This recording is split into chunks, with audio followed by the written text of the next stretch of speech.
Claire, and today I'm going to talk to you about eating during chemotherapy. The first thing to remember is to do the best you can. So think about the cycle of your chemo that you're in. Early on, you'll find it's quite difficult to eat at times. So just doing the best that you can during these times. It's really important to think about fluid at this time and have plenty to drink. This will help keep you hydrated and keep you going. Then, when you can manage food, then eat as well as you're able. As time progresses, often you'll feel a little bit better and perhaps have a slightly better appetite. At these times, it's really important to eat as well as you can to make up for that time where you haven't been eating as well. If you're experiencing any symptoms such as nausea, constipation or diarrhea, please talk to your doctor or nurse because they can look at your medications and see if there's any changes that are needed. Sometimes it's about changing your medication or perhaps the dose. And if we can get this right, it can really help your nutrition. Next, we look at maximising your food intake, and that's what I'd like to talk to you more about now. It's important to try and have food first if you can. Make every mouthful count. So if you're only managing a few mouthfuls, that's fantastic. Please don't give up. It's important to just eat what you can when you can.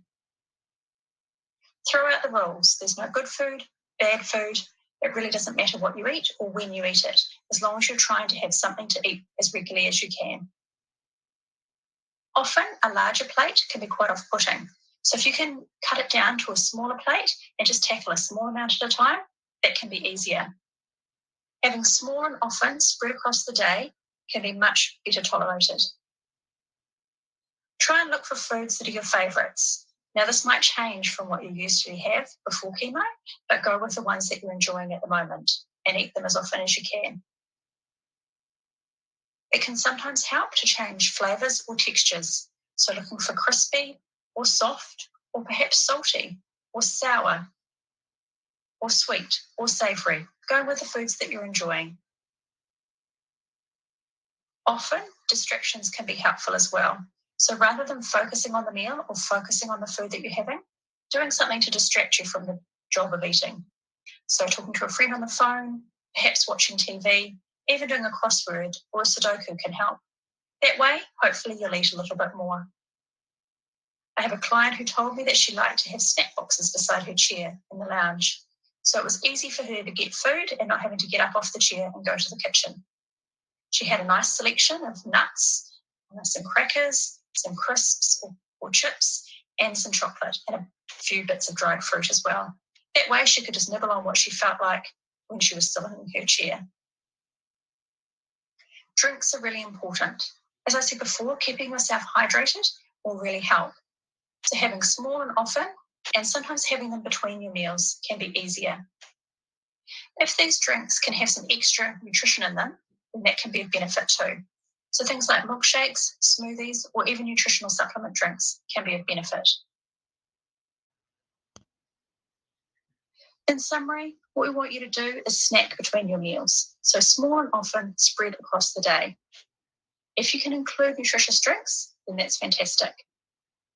When you are eating, if you can fortify or add to the meals and snacks that you are managing, this can be of great benefit. We also try to include some high protein foods, and that's what I'll talk about next.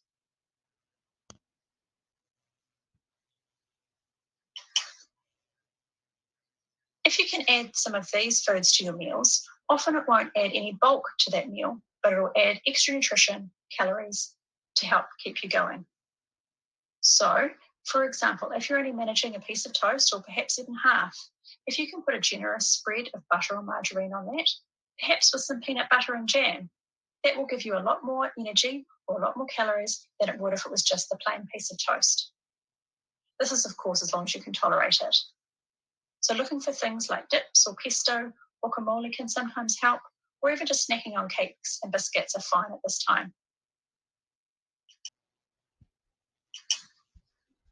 If we're trying to focus on protein, sometimes things like meat, fish, chicken, pork can be difficult to manage during chemo. Often it's the first thing that we get put off. So it's important to know there's protein sources from lots of other foods.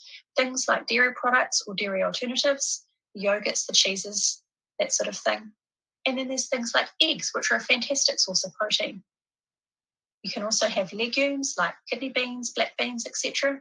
And nuts and seeds are also a great energy and protein source. Try including these into your snacks or perhaps even your meals. For example, if you're having an evening meal and you're managing a small amount, perhaps grate some cheese on top or put a bit of sour cream in. If you're making mashed potatoes, you could whip in an egg. Make sure it's well cooked though, and I'll talk more about that soon. Also, adding nuts, ground, or even as a spread can also be an easy addition.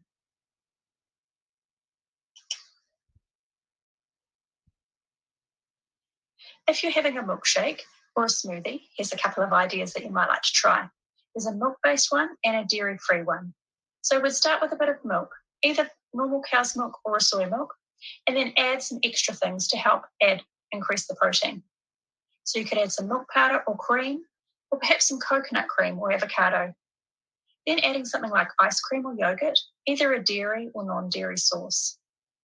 Ground almonds are a great addition and again will add extra protein. Then the flavouring is really up to you. So choose the ones that you enjoy and the ones that you like. My favourite would be berries and chocolate. So a bit of chocolate powder and a few frozen berries, or even just a berry yogurt and some chocolate. Other ideas are honey and peanut butter, and banana is always a favourite. The last thing to think about is food safety. So often during chemotherapy, your immune system is suppressed. So it's really important to make sure that our food is safe. Now, it's important to wash your hands and dry them well before preparing food. Always make sure your utensils, dishes, and boards are nice and clean as well. Making sure you cook your meats well until the juices run clear. And any leftovers, make sure they're consumed within 24 hours.